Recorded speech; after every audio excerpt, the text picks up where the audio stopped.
ഇത്തവണ ഞങ്ങളുടെ EV long root കുറച്ച് ഹിൽ ഏരിയ പിടിക്കുകയാണ്. കഴിഞ്ഞ തവണ പോയതിൻ്റെ ഒരു കോൺഫിഡൻസ് ഉള്ളതുകൊണ്ട് തന്നെ കുട്ടിക്കാനം തന്നെ പിടിച്ചു.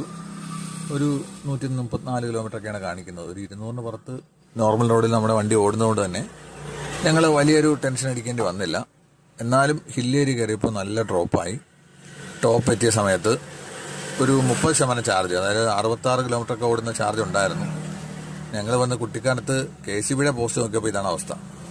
പെട്ടു എന്ന് തന്നെ വിചാരിച്ച സമയത്ത് ഗോയിസിലെ ഒരു ചാർജർ ഓപ്പൺ കിച്ചണിലുണ്ടായിരുന്നു, കുട്ടിക്കാനത്ത് തന്നെയാണ്. പക്ഷെ അവിടെയും ചാർജിങ്ങിനെ ശ്രമിച്ചപ്പോൾ നെറ്റ്വർക്ക് ഇഷ്യൂവും കാര്യങ്ങളൊക്കെ ആയിട്ട് അതും ഫ്ലോപ്പാണ്. ആദ്യം ഒന്ന് ചാർജ് ആയെങ്കിലും പിന്നെ അവരെ കണക്ട് ചെയ്തിട്ടും അവിടെ നെറ്റ്വർക്ക് ഇഷ്യൂ ആണ്, നടക്കില്ല എന്നൊരു റിപ്ലൈ ആണ് വന്നത്. ഹോട്ടലുകാർക്കും അതിനെപ്പറ്റി വലിയ ധാരണയൊന്നുമില്ല. അപ്പുറത്ത് തന്നെ ടാറ്റയുണ്ട്, പക്ഷെ ടാറ്റ നമ്മുടെ കോമറ്റിന് പറ്റില്ല. പിന്നെ ഞങ്ങൾ എന്ത് ചെയ്തു എന്നൊക്കെയുള്ളത് അടുത്ത വീഡിയോയിൽ ഡീറ്റെയിൽ ആയിട്ട് കാണാം.